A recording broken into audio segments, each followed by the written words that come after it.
क्या एक छोटे से कर्म का प्रभाव इंसान के पूरे जीवन पर पड़ सकता है?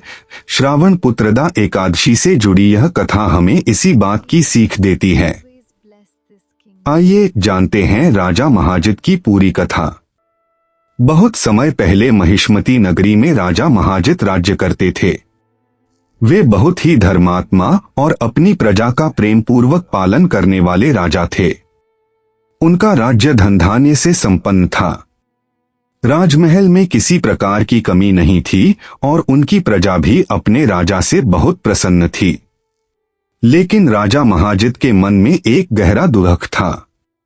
उनके कोई संतान नहीं थी। राजा के पास धन, वैभव और राज्य का सुख था, लेकिन संतान न होने के कारण वे हमेशा चिंतित रहते थे।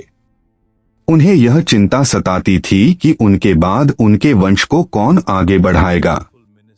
एक दिन राजा ने अपने मंत्रियों से अपनी चिंता व्यक्त की। राजा ने कहा, मेरे जीवन में किसी चीज की कमी नहीं है, फिर भी मेरा मन अशांत रहता है। संतान न होने के कारण मुझे अपना जीवन अधूरा लगता है। कृपया ऐसा कोई उपाय बताइए जिससे मेरे इस दुख का अंत हो सके। राजा की बात सुनकर सभी मंत्री बहुत चिंतित हुए। उन्होंने विचार किया कि किसी महान ऋषि के पास जाकर राजा की समस्या का समाधान पूछा जाए। कुछ समय बाद उन्हें लोमश ऋषि के बारे में पता चला। सभी मंत्री और प्रजा के कुछ प्रमुख लोग राजा की समस्या लेकर लोमश ऋषि के आश्रम पहुंचे। उन्होंने ऋषि को प्रणाम किया और राजा की पूरी समस्या उनके सामने रखी। लोमश ऋषि ने ध्यान लगाया और कुछ समय बाद राजा के पिछले जन्म से जुड़े कर्मों के बारे में बताया। ऋषि ने कहा, राजा महाजित को अपने पिछले जन्म के एक कर्म का फल प्राप्त हो रहा है। यह सुनकर सभी लोग आश्चर्यचकित हो गए। लोमश ऋषि ने बताया कि पिछले जन्म में राजा एक साधारण व्यक्ति थे। एक दिन वे यात्रा कर रहे थे। उस समय बहुत गर्मी थी और उन्हें बहुत प्यास लगी थी। कुछ दूर जाने के बाद उन्हें एक जलाशय दिखाई दिया। वे वहां पहुंचे और पानी पीने लगे। उसी समय एक गाय अपने बछड़े के साथ वहां पहुंची। गाय भी बहुत प्यासी थी और जल पीना चाहती थी, लेकिन उस व्यक्ति ने गाय को पानी पीने से रोक दिया और स्वयं पानी पीकर वहां से चला गया।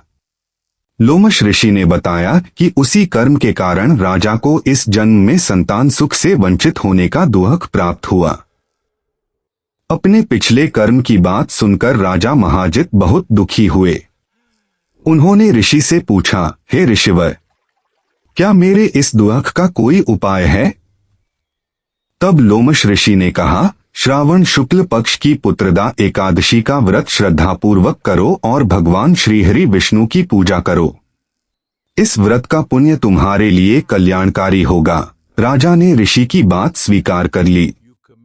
राजा के साथ उनकी प्रजा ने भी श्रद्धापूर्वक पुत्रदा एकादशी का व्रत करने का संकल्प लिया। एकादशी के दिन सभी लोगों ने भगवान श्रीहरि विष्णु की पूजा की।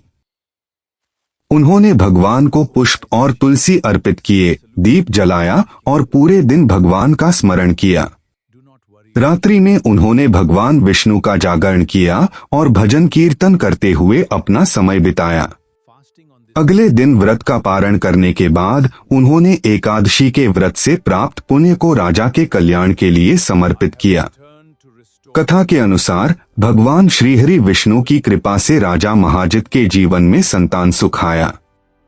कुछ समय बाद रानी ने एक तेजस्वी पुत्र को जन्म दिया। पुत्र के जन्म से पूरे राज्य में खुशी की लहर दौड़ गई। राजा और रानी ने भगवान श्रीहरि विष्णु को धन्यवाद दिया और अपने पुत्र को भगवान की कृपा का प्रसाद माना। इस प्रकार राजा महाजित का दुख दूर हुआ और उनके जीवन में फिर से आनंद और प्रसन्नता लौट आई। कथा की सीख। इस कथा से हमें एक महत्वपूर्ण सीख मिलती है। हमें कभी भी किसी जीव को अनावश्यक रूप से कष्ट नहीं देना चाहिए। दया, करुणा और अच्छे कर्म हमारे जीवन का महत्वपूर्ण हिस्सा होने चाहिए।